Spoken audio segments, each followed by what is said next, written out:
Hey, IDs, it's Professor Ryan, and I wanted to welcome you to the official rollout of the course project.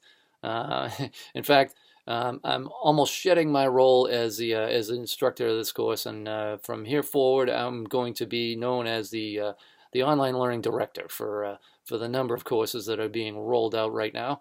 And this is probably my most favorite part of the whole course is this official rollout. The project management module is one of my very favorite modules, so it's great that they're kind of working together um, and they kind of work off each other to get the project piece off the ground, so to speak.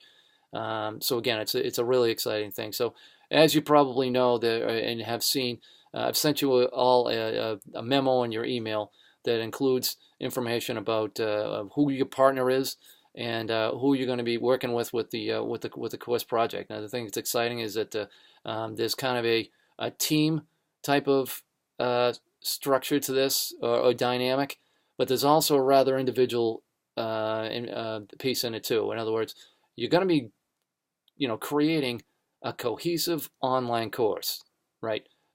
Something that it has a course outcome, and that's one of the requirements, right?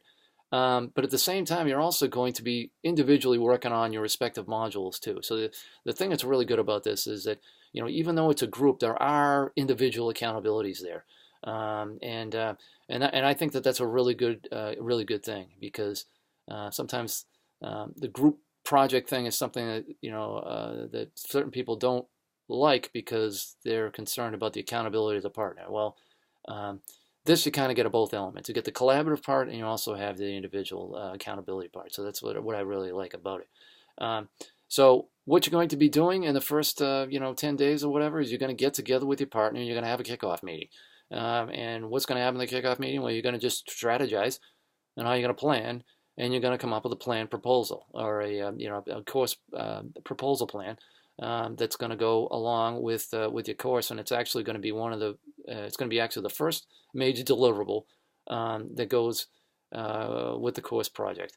And there's three things, as you know, that are important in designing and operating in a project. There's three things, right? There's the planning portion, there is the monitoring portion, and then there's the control portion.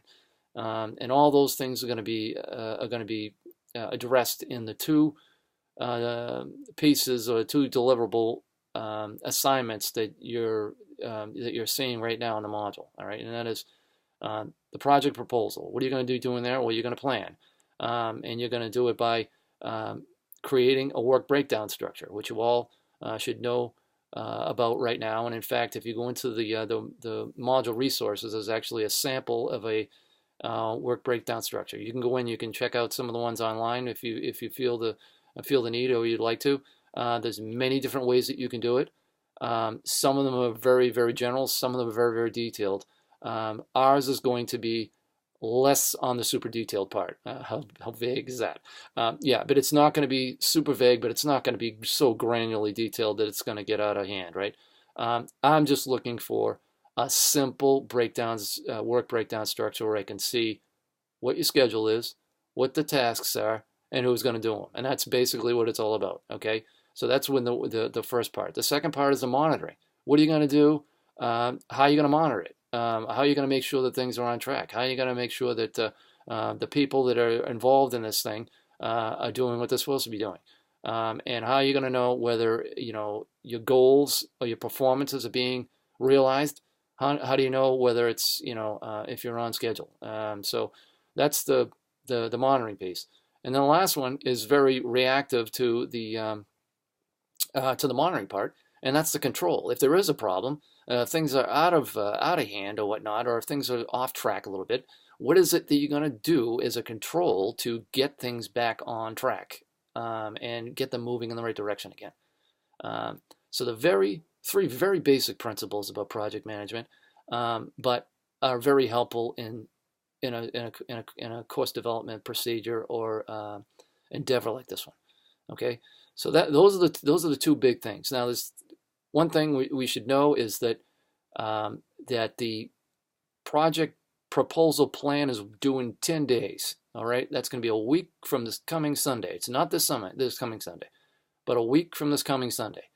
And that's when that's going to be due. So you have plenty of time to get together with your partner in whichever way you see fit, and that is could be a phone call, could be all email, it could be on Skype. If you have access to Blackboard Collaborate, and if you don't have access to that, I don't think anyone does, but you can do that.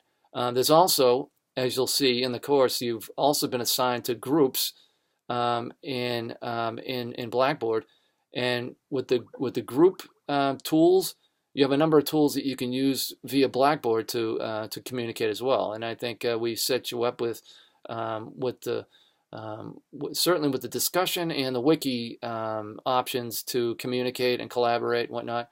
You can also use Google Docs and the Google Drive elements. That's perfectly okay too. So there's any number of options nowadays to be able to communicate and share documents and things like that. And probably don't have to even bring that up. But you have tools available in Blackboard. You have your Google stuff. You have any of that. That's how you communicate and come up with your project plan. The second element you're going to see in there is that we need to, with the monitoring, we need to file a progress report. And I'm doing that for a couple of reasons. One, I think it's a good procedure to get into as a habit. That's the first thing. The second thing is, if you're accountable to delivering on a progress report like this and you have to hand it in to somebody like a supervisor, for some reason it's motivating and it helps you stay on track and helps you to to meet your deadlines and so forth. So that's why I include that. It's also, and this is actually a third reason, it's very reflective. If you have to write up a report, you're naturally reflecting on the work you've done so far, and you're planning ahead for what you're going to be doing later. And I think that's really, really helpful. So there's that piece that goes along with it. The good thing is we got some great things on tap in the next few weeks, next few modules. Module 5, timing is perfect because we're going to be talking about objectives and we're going to be talking about outcomes in the upcoming module, the Module 5. And the timing is just really good because you're going to be finishing up your progress, your planning piece, and you're going to be, you should have your topic, and you should be thinking about, okay, what are the objectives and the outcomes for this particular course, and that's right what we're going to be doing. So this is going to be great, and I'm really excited to be involved in this and to be your online director for this particular project. And it's just going to work out really well. So, if you have any questions about what we're doing, if you have any concerns, you know how to make those choices, right? The first thing is the Q&A discussion, which again has worked quite well. And then, of course, if you have personal questions or if it doesn't get answered within the Q&A form, you of course email me. So that's how it's going to go. And I wish you the best of luck on this, and it's going to be terrific. Bye-bye.